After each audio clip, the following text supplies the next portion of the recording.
Good morning, students. I'm doctor Pooja Saxena, geography department, government college Bundi. हमारे paper physical geography भौतिक भूगोल के अंतर्गत हम ओशनोग्राफी महासागरीय विज्ञान पढ़ रहे हैं, जिसके अंतर्गत हमने अपने प्रीवियस वीडियो लेक्चर में महासागरीय धाराओं ओशन करंट्स का अध्ययन प्रारंभ किया था, जिसके अंतर्गत हमने जाना कि वो कौन से कारक हैं जो महासागरीय धाराओं की उत्पत्ति हेतु उत्तरदायी होते हैं। प्रस्तुत आज के वीडियो लेक्चर में हम विभिन्न महासागरों में महासागरीय धाराओं के अध्ययन की श्रृंखला प्रारंभ करने जा रहे हैं, जिसके अंतर्गत सर्वप्रथम हम अटलांटिक महासागर की जलधाराओं का अध्ययन प्रारंभ करते हैं। Ocean currents of Atlantic ocean. देखिए, अटलांटिक ओशन जैसा कि आप जानते हैं, जो नॉर्थ और साउथ अमेरिका और यूरोप और अफ्रीका के तटों के मध्य अवस्थित है। अटलांटिक महासागर की में धाराओं का एक सुनिश्चित सुव्यवस्थित क्रम देखने को मिलता है। अतः हम इक्वेटर के सापेक्ष, भूमध्य रेखा के सापेक्ष इसे दो खंडों में विभक्त करके अध्ययन कर सकते हैं: उत्तरी अटलांटिक महासागर की जलधाराएं एवं दक्षिणी अटलांटिक महासागर की जलधाराएं।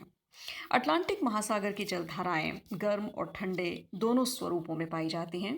यदि हम इनके बारे में अध्ययन करें तो ये इस तरह से हैं: उत्तरी विषुवतरेखीय धारा नॉर्थ इक्वेटोरियल करंट एक गर्म जलधारा के रूप में, साउथ इक्वेटोरियल करंट दक्षिणी विषुवतरेखीय धारा गर्म जलधारा के रूप में, इक्वेटोरियल काउंटर करंट प्रति विषुवतरेखीय धारा एक गर्म जलधारा, गल्फ स्ट्रीम गर्म जलधारा, फ्लोरिडा करंट गर्म जलधारा। इसके अलावा ब्राज़ीलियन करंट गर्म जलधारा। और ठंडी जलधाराओं की बात करें तो कनारी करंट, लैब्राडोर करंट और एक वेंगुला करंट है, जो कि एक ठंडी जलधारा है। सर्वप्रथम हम प्रारंभ करते हैं उत्तरी एवं दक्षिणी विषुवतरेखीय जलधाराओं को, जो विषुवत रेखा के क्रमशः उत्तर और दक्षिण की ओर प्रवाहित होती हैं। उत्तरी विषुवतरेखीय धारा जो 0 डिग्री से 10 डिग्री उत्तरी अक्षांशों के मध्य उत्तर पश्चिम अफ्रीका के पश्चिमी तट से प्रारंभ होती है। इस जलधारा के प्रारंभ होने का मूल कारण व्यापारिक हवाएं हैं, जो कि पूर्व से पश्चिम दिशा में प्रवाहित होती हैं। ये गर्म जलधारा है जिसका जल खारा होता है। जैसे ही ये जलधारा 15 डिग्री उत्तरी अक्षांश के पास मध्य अटलांटिक कटक को पार करती है, वैसे ही इसकी दिशा कुछ उत्तर की ओर हो जाती है और इसे क्रॉस कर लेने के पश्चात ये दक्षिण की ओर मुड़ जाती है। दक्षिण अमेरिका के पूर्वी तट पर तट के अवरोध के फलस्वरूप इसका दो शाखाओं में विभाजन हो जाता है। जो इसकी प्रथम शाखा है वो एंटिलीज करंट के नाम से जानी जाती है और पश्चिमी द्वीप समूह के पूर्व में ये प्रवाहित होती है। और जो दूसरी शाखा है वो कैरिबियन सी में कैरिबियन करंट के नाम से प्रविष्ट होती है और युकाटन चैनल को क्रॉस करके गल्फ ऑफ मैक्सिको की खाड़ी में पहुंचती है। इसी तरह हम बात करें दक्षिणी विषुवतरेखीय धारा। दक्षिणी विषुवतरेखीय धारा जो कि पश्चिम अफ्रीका और दक्षिण अमेरिका के पूर्वी तट के मध्य 0 डिग्री से 20 डिग्री दक्षिण अक्षांशों के मध्य प्रवाहित होती है। उत्तरी विषुवतरेखीय धारा से ये ज़्यादा स्थायी और प्रबल है, क्योंकि हम जानते हैं कि दक्षिणी गोलार्ध में जल तत्व की प्रधानता है। वास्तव में ये जो जलधारा है ये ब्राज़ील तट के पास दो शाखाओं में विभक्त हो जाती है। जब ये सैन रॉक अंतरीप से टकराती है तो दो शाखाओं में विभक्त हो जाती है। प्रथम जो शाखा है वो उत्तर पश्चिमी शाखा के रूप में उत्तरी विषुवतरेखीय धारा से ट्रिनिडाड के पास मिल जाती है, और जो दूसरी शाखा है वो दक्षिण की ओर मुड़ जाती है और ब्राज़ील के तट के सहारे सहारे बहने लगती है, जिसे हम ब्राज़ील की गर्म जलधारा के नाम से जानते हैं। इस जलधारा की उत्पत्ति का कारक भी व्यापारिक हवाएं हैं, जो पूर्व से पश्चिम दिशा की ओर अग्रसर होती हैं। देखिए, north and south equatorial currents are westward moving currents. These currents derive their energy mainly from the trade winds that blow from the northeast and the southeast in the northern hemisphere and southern hemisphere respectively towards the equator. Because of the deflection created by the rotation of the earth, these currents move almost due west. हम जानते हैं कि पृथ्वी के अपने अक्ष पर परिभ्रमण के फलस्वरूप उत्पन्न कॉरियोलिस बल के प्रभाव से हवाओं में विक्षेप बल उत्पन्न होता है, जिससे धाराओं में भी विक्षेप का क्रम उत्पन्न होता है। इस परिभ्रमण स्थिति में जो जल है वो स्थल के सापेक्ष साथ नहीं दे पाता और पीछे छूट जाता है। ये पीछे छूटा हुआ जल ही वास्तव में पश्चिमवर्ती प्रवाह लेता है। The north and south equatorial currents pile water up against the western coasts of South America, and because the trade winds are weak along the equator, some of the piled up water flow back downhill, creating the countercurrent. अब हम प्रति विश्वत रेखीय धारा के बारे में जान लें। देखिए, प्रति विश्वत रेखीय धारा विश्वत रेखीय भाग में पश्चिम से पूर्व दिशा में चलती हैं। उत्तरी विश्वत रेखीय धारा पूर्व से पश्चिम दिशा में, दक्षिणी विश्वत रेखीय धारा पूर्व से पश्चिम दिशा में, और इन दोनों धाराओं के मध्य विपरीत क्रम यानी पश्चिम से पूर्व दिशा में प्रति विश्वत रेखीय धारा चलती है। और पूर्व में गिनी के तट तक इसका अस्तित्व रहता है, इसलिए इसे गिनी की धारा के नाम से भी जानते हैं। धीरे धीरे बहते हुए पश्चिमी भाग में तो ये विलुप्त होती रहती है, लेकिन पूर्वी भाग में इसका अस्तित्व बना रहता है। दोनों विषुवत-रेखीय धाराओं की तुलना में इसका तापमान ज़्यादा होता है, घनत्व कम होता है। 47 डिग्री पश्चिम देशांतर के पास स्थित अपेक्षाकृत ठंडे जल के ऊपर से चलने वाली हवाएं ये कोहरा भी पैदा करती हैं, जिस कारण जलयानों का संचलन कठिन होता है। अब इस जलधारा की उत्पत्ति कैसे हुई, इसके विषय में कई मत हैं। कुछ लोग ये मानते हैं कि दक्षिण पश्चिम मानसून हवाएं इसे पैदा करती हैं, लेकिन ये जलधारा वर्ष भर प्रवाहित होती है, इसके स्वमेव ही खंडन हो जाता है इस अवधारणा का। और इसी तरह शीतकाल में जो जॉन ऑफ काम है, वहाँ पे जब शरदकालीन मानसून अदृश्य हो जाता है, तब भी ये हवाएं, ये धारा प्रवाहित होती है। तो वास्तव में एक मत तो ये मानता है कि ब्राज़ील तट के पास जब उत्तरी और दक्षिणी विषुवत-रेखीय धाराओं का अभिसरण होता है, कन्वर्जेंस होता है, यानी वो मिलती हैं, तो इतनी ज़्यादा जल राशि एकत्रित हो जाती है कि पश्चिम से पूर्व दिशा की ओर एक सामान्य ढाल बन जाता है। इस वजह से ये काउंटर करंट पैदा होती है। तो अफ्रीका तट के पास कम जल राशि की पूर्ति के लिए एक कॉम्पनसेशन करंट के रूप में प्रति विषुवत-रेखीय धारा की उत्पत्ति हो जाती है। अब हम बात करें गल्फ स्ट्रीम। गल्फ स्ट्रीम की धारा, ये धारा 20 डिग्री उत्तरी अक्षांश के पास मैक्सिको की खाड़ी से उत्पन्न मानी जाती है और उत्तर पूर्व दिशा की ओर चलती हुई 70 डिग्री उत्तरी अक्षांश तक ये पश्चिम यूरोप के पश्चिमी तट तक प्रवाहित होती है। क्योंकि ये मैक्सिको की खाड़ी से उत्पन्न हुई, इसलिए इसे गल्फ स्ट्रीम के नाम से जानते हैं, जिसमें जल राशि अत्यंत होती है। गल्फ स्ट्रीम एक सिंगुलर धारा नहीं है, बल्कि एक सिस्टम है, एक पूरा धारा क्रम है, जो कि विस्तृत भागों की जलवायु को प्रभावित करती है। हम इसे 3 धाराओं को के सम्मिलन से उत्पन्न मानते हैं। देखिए, एक तो फ्लोरिडा जलधारा। फ्लोरिडा जलधारा जो कि फ्लोरिडा जलडमरू मध्य से हटरास अंतरीप तक प्रवाहित होती है। फिर है इसका पार्ट गल्फ स्ट्रीम, जो मेजर पार्ट है, जो हटरास अंतरीप से ग्रैंड बैंक के बीच प्रवाहित होता है। और इसके बाद जो तीसरा जो प्रवाह है वो नॉर्थ अटलांटिक प्रवाह है, जो कि ग्रैंड बैंक के पूर्व और पश्चिम यूरोप के तट तक प्रवाहित होता है। देखिए, हम फ्लोरिडा धारा की बात करें। फ्लोरिडा धारा, जैसा मैंने आपको पहले भी बताया, उत्तरी विषुवत-रेखीय धारा का अग्रभाग है, जो कि युकाटन चैनल से होकर मैक्सिको की खाड़ी में पहुंचता है। वहां से फ्लोरिडा जलडमरू मध्य से होकर 30 डिग्री उत्तरी अक्षांश तक ये प्रवाहित होता है। तो इस धारा में वो सभी विशेषताएं होती हैं जो विषुवत-रेखीय जल की होती हैं, जैसे इसका तापक्रम ज़्यादा होता है 75 डिग्री फ़ारेनहाइट तक, और इसकी जो लवणता है वो 36 पीपीटी होती है। 30 डिग्री उत्तरी अक्षांश का तापक्रम कभी भी 43.7 डिग्री फ़ारेनहाइट से कम नहीं होने पाता इस धारा की वजह से। जब ये जलधारा फ्लोरिडा जलडमरू मध्य से गुजरती है, तो तब इसकी चौड़ाई कम हो जाती है और इसे पार करते ही इसकी चौड़ाई फिर से बढ़ जाती है। तो सेंट ऑगस्टाइन के पास ये धारा तट से 30 नॉटिकल माइल्स दूर बहती है और इस स्थान से 15 डिग्री और उत्तर पर जाने पर ये तट से 85 माइल्स दूर हो जाती है।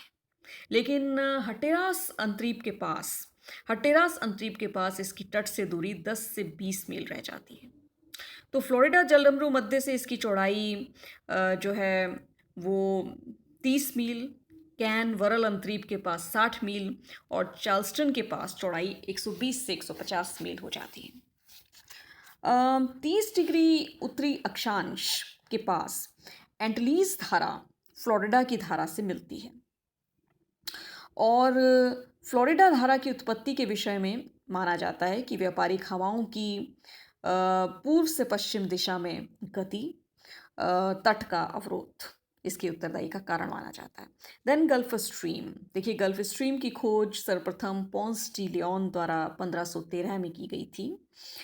फ्लोरिडा की धारा जब एंटलीज की धारा से मिल जाती है और समाविष्ट रूप में आगे बढ़ती है हटेरास अंतरीप, और उसके बाद ये गल्फ स्ट्रीम के नाम से जानी जाती है, जो एक चौड़ी गर्म जलधारा है और तट के पास इसके जल का तापक्रम 4 डिग्री से 10 डिग्री सेंटीग्रेड तक होता है और लवणता न्यून होती है।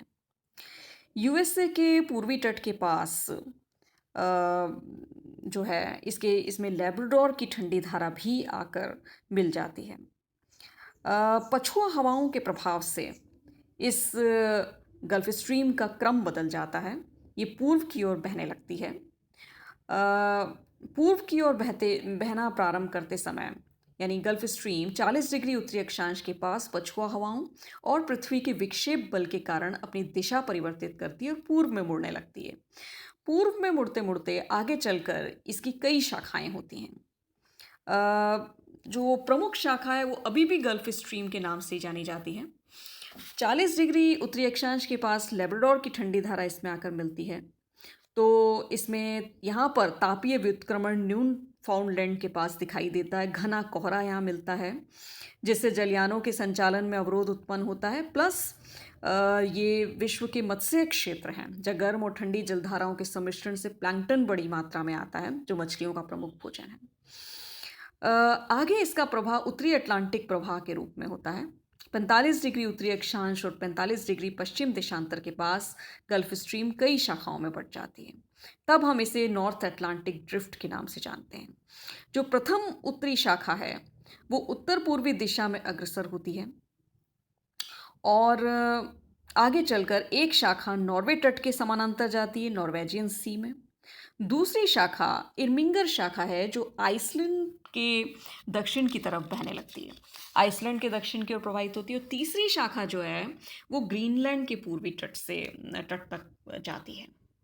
तो जो दूसरी पूर्वी शाखा है वो उत्तरी शाखा की अपेक्षा ज़्यादा गर्म होती है और फ्रांस और स्पेन के तट तक पहुंचती है। फिर इसकी कई उपशाखाएं होती हैं। फिर इसकी एक शाखा रूम सागर में चली जाती है, दूसरी शाखा रनेल धारा के नाम से इधर बिस्के की खाड़ी में जाती है और तीसरी शाखा जो है वो स्पेन के पश्चिमी तट और एजोर्स से होकर अफ्रीकन तट तक पहुंचती है और कनारी की ठंडी धारा से मिल जाती है।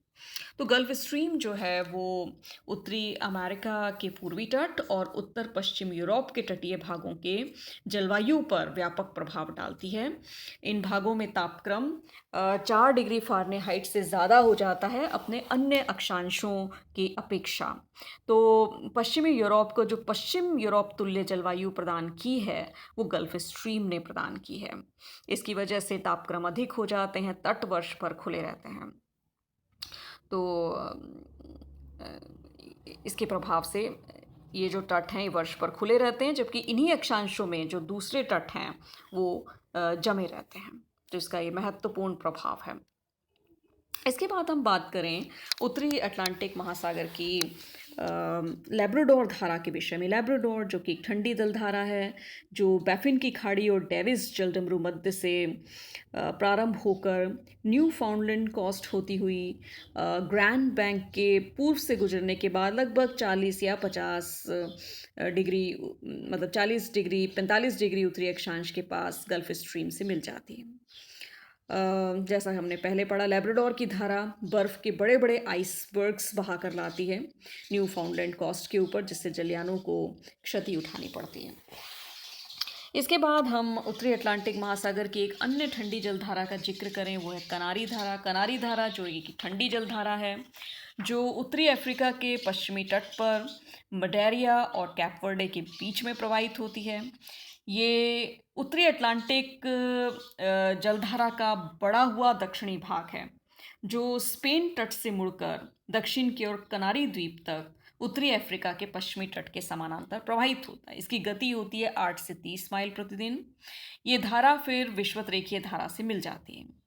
इसकी उत्पत्ति में भी व्यापारिक हवाओं का महत्व माना जाता है कि जब व्यापारिक हवाएं जलराशि को पूर्व से पश्चिम दिशा में ले जाती हैं, तो सतह के जल की क्षतिपूर्ति के लिए तली का ठंडा जल ऊपर उभरता है। इसे ही हम कनारी की ठंडी जलधारा के नाम से जानते हैं। ठीक है, इसके बाद हम चलते हैं दक्षिणी विषुवत-रेखीय जलधाराओं की ओर, जिसमें हम दक्षिण विषुवत-रेखीय धारा और प्रति विषुवत-रेखीय धारा को देख चुके हैं। ब्राज़ील धारा जैसा कि आप जानते हैं कि along the eastern coast of Brazil, it flows from north to south up to 40 degree south. यानी ब्राज़ील तट के समानांतर बहने वाली उच्च तापक्रम और उच्च लवणता वाली जलधारा है। जब दक्षिणी विषुवत-रेखीय धारा ब्राज़ील तट से टकराती है, तो उसका द्विशाखन होता है। एक शाखा तो उत्तर की ओर मुड़ती है, त्रिनडॉट के पास उत्तरी विषुवत-रेखीय धारा से मिल जाती है, जबकि जो दक्षिणी शाखा है वो ब्राज़ील तट के समानांतर बहती है 40 डिग्री दक्षिण अक्षांश तक। इसके बाद पृथ्वी के परिभ्रमण के कारण डिफ्लेक्टिव फोर्स से पछुआ हवाओं से प्रभावित होकर ये पूर्व दिशा में मुड़ जाती है, और यही वो स्थान है 40 डिग्री दक्षिण अक्षांश जहाँ फॉकलैंड की ठंडी धारा इससे आकर मिलती है। अब हम फॉकलैंड करंट की बात करें, ये मूलतः एंटार्कटिक सागर का ठंडा जल है, जो दक्षिण अमेरिका के पूर्वी तट पर अर्जेंटीना तक प्रवाहित होता है। इसका अधिकतम विस्तार 30 डिग्री दक्षिण अक्षांश तक है, और इसके द्वारा भी बड़ी मात्रा में आइसबर्ग्स बहाकर लाए जाते हैं। इसके बाद हम बात करें Benguela current. Benguela is a cold water current which has its origin in the Antarctic Ocean and flows along the coast of southwest Africa, generally between Cape Town and 18 degrees south. It is characterized by the upwelling of relatively cold water. The average temperature of the surface water of the current varies from 13 degrees centigrade and 17 degrees centigrade. And the average speed of this current is about 18 kilometers per day. The upwelling water of these currents cools the western coast of South Africa and Namibia. The desert of Kalahari is largely a result of this current, as it helps in reducing the relative humidity of the eastward moving warm and moist air masses. यानी जो वेंगुला धारा है वो भी Antarctic प्रवाह का हिस्सा है। ये दक्षिण अफ्रीका के पश्चिम तट के सहारे उत्तर की दिशा में प्रवाहित होता है, और क्योंकि ये एक ठंडी जलधारा है तो इसके सापेक्षिक आर्द्रता में कमी आती है। परिणाम स्वरूप जो कालाहारी डेजर्ट है उसकी शुष्कता के लिए इसको उत्तरदायी माना जाता है, उसकी उत्पत्ति के लिए इसको उत्तरदायी माना जाता है। तो इस जलधारा का जो तापक्रम है 13 से 17 डिग्री सेंटीग्रेड होता है, और ये जो है 18 डिग्री केप टाउन और 18 डिग्री साउथ के बीच प्रवाहित होती है। ठीक है, तो हमने अटलांटिक महासागर की समस्त धाराओं का अध्ययन किया। उत्तरी विषुवत-रेखीय धारा, दक्षिणी विषुवत-रेखीय धारा, इनके मध्य प्रवाहित होने वाली पश्चिम से पूर्व दिशा में प्रति विषुवत-रेखीय धारा, फिर उत्तरी विषुवत-रेखीय धारा का प्रसार आगे दक्षिण अमेरिकी तट से टकराकर द्विशाखन हो जाना, एक शाखा एंटीलीज करंट के नाम से पश्चिमी द्वीप समूह के पूर्ववर्ती प्रवाहित होना, और दूसरी शाखा कैरेबियन करंट में जाना के रूप में प्रवाहित होना, और फिर युकाटन चैनल से फ्लोरिडा करंट के रूप में प्रवाहित होना, फिर फ्लोरिडा और एंटीलीज का आपस में मिलना और सम्मिलित रूप से गल्फ स्ट्रीम के रूप में आगे बढ़ना। गल्फ स्ट्रीम का 40 डिग्री उत्तरी अक्षांश के पास पछुआ हवाओं के प्रभाव में आने से विक्षेप के फलस्वरूप पूर्ववर्ती प्रवाह होना। पूर्ववर्ती प्रवाह जो नॉर्थ अटलांटिक करंट के रूप में प्रवाहित होता है और विभिन्न तटों के सापेक्ष शाखित होता जाता है, जैसे इरमिंगर धारा आइसलैंड के दक्षिण में, फिर बिस्के की खाड़ी में, इंग्लिश चैनल में प्रवाहित, रूम सागर में प्रवाहित, और फिर मुख्य भाग जो है नॉर्वे तट के सहारे नॉर्वेजियन सी के रूप में प्रवाहित होती हुई। इसी तरह कनारी करंट जो कि अ, व्यापारिक हवाओं के प्रभाव से सतह के जल को बहा लेने से तली के जल के ऊपर उभर आने के फलस्वरूप उत्पन्न होती है।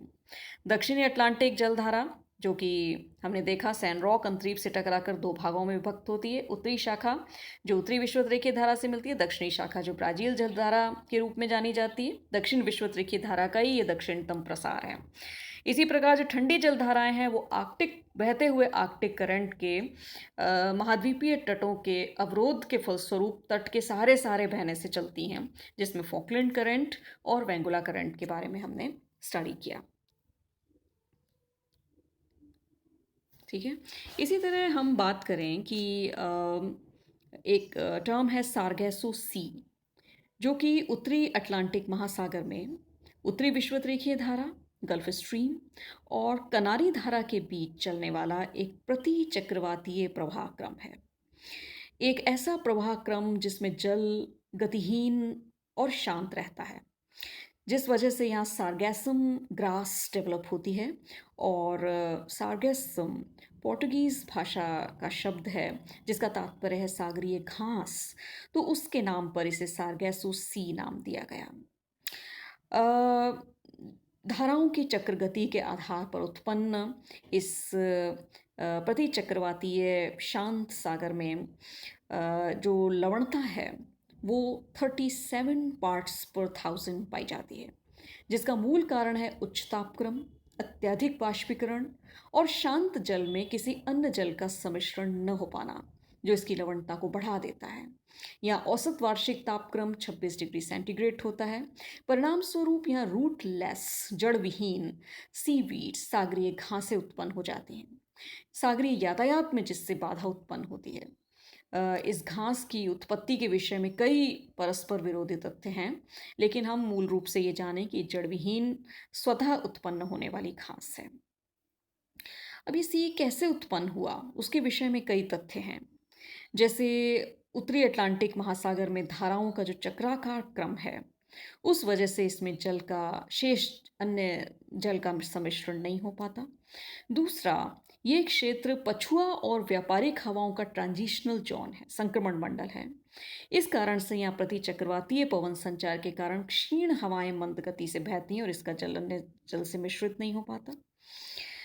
उत्तरी अटलांटिक महासागर का ये कम विस्तृत और संकरा भाग है, और उत्तरी विषुवतरेखीय एवं गल्फ स्ट्रीम की तीव्र गति के कारण भी इस क्षेत्र का जल शांत पड़ जाता है।